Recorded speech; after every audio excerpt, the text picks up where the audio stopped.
Absentee My return? father is from a family in Jerusalem near Al-Aqsa Mosque, Bab al-Silisle, the chain gate, the Imam family.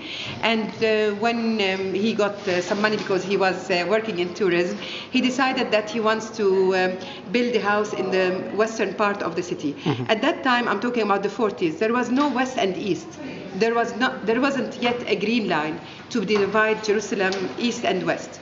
So he thought that the neighborhood of the Greek colony at the time, we called it the Greek colony, or in Arabic Baka, was a nice place, nice location, and not far from the old city, because you go from Bab al-Silisla towards the Church of the Holy Sepulchre, towards the Jaffa Gate, and you reach the Greek colony and the German colony and this beautiful Katamon or Baka area. So he built this beautiful house with Ottoman, Byzantine, like this mix architecture with a fountain, and he planted his ascidinia and lemon trees and yasmin trees and so on.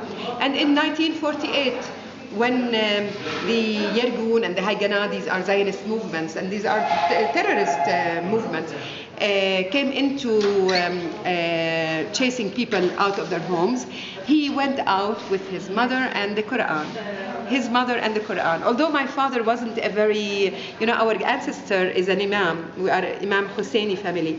He was the Imam, the leading, he led the prayers at Al-Aqsa Mosque. And he wasn't very much of a religious person, but he took his mom and the Quran to go out to defend his mom from being shot also. And a few weeks later, there was the armistice line, there was the absentee law set by Israel, even before Israel was created. And they pretended that all these people who went out of their homes to just defend themselves were absentees, and they call this law the absentee law.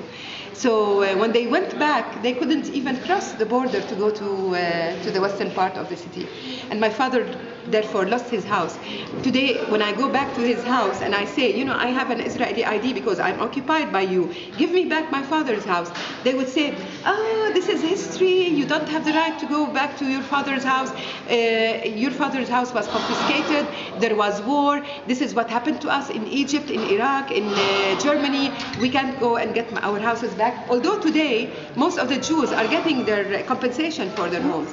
But with Israel, it's, they rob our houses. They robbed our books, our libraries. And this is how I feel, although I'm not racist. I don't have anything against Judaism. I have Jewish friends, Israeli friends, secular ones, leftist ones who are also against the injustice that Israel is doing. I have many of them also in France who are ashamed to say we're Jewish because they're ashamed of Israel, of what Israel is doing today to the Palestinians. We haven't, I respect that the Holocaust was a very hard psychological trauma, but I'm not, I don't have to be suffering the Holocaust because I'm a Palestinian. I'm ready to share. And we have showed for such a long time that we Palestinians are actually ready to share. We are ready for a coexistence. But as long as there is a little bit of justice, But like in terms of my father's house, that was in the western part of the city. When Netanyahu came into power in 1997, he decided he's an economic guy, an economic guru, New Yorker.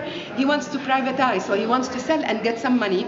And he decided that he wants to privatize not only telecom and so on, but the houses of the Palestinians, the Arab beautiful houses, sold for sale, Arab houses for sale. Why Arab houses? Not because they're, very proud to say Arab houses, but these are beautiful architectural houses which were put for sale. And Udi Kaplan came again from New York to buy my father's house from the government. He probably paid $200,000-$300,000. He sold it for 4 different families for $3.5 million. And this is what with Muhammad Dahle yesterday I was talking on television. They asked me to talk about the story. 4 different families who paid $3.5 million to Udi Kaplan. Who is this Udi Kaplan to get the money? It's my father who built and planted every tree and put every stone. So at some point, like 5 years ago, they were still restoring a little bit of the house, uprooting all these beautiful tiles. So I got these tiles. I got them out of the house. I stole them, but I repossessed them. And I put them in my house in Sheikh Jarrah. And so in a way, I'm documenting, I'm very sentimental. So in a way, I'm documenting history for my son. It's a younger generation to remember that, today when I go there and I don't go into the garden, I'm arrested. And the last time I was arrested with the handcuffs in my hands and my feet, I was threatened to be deported from my country. Only because I go for sentimental reasons to take a photo or to show a cousin or a nephew who comes from Texas or from Ohio, his grandfather's house, I'm arrested. So this is Israel. Can I ask you a couple of things Sure. about that?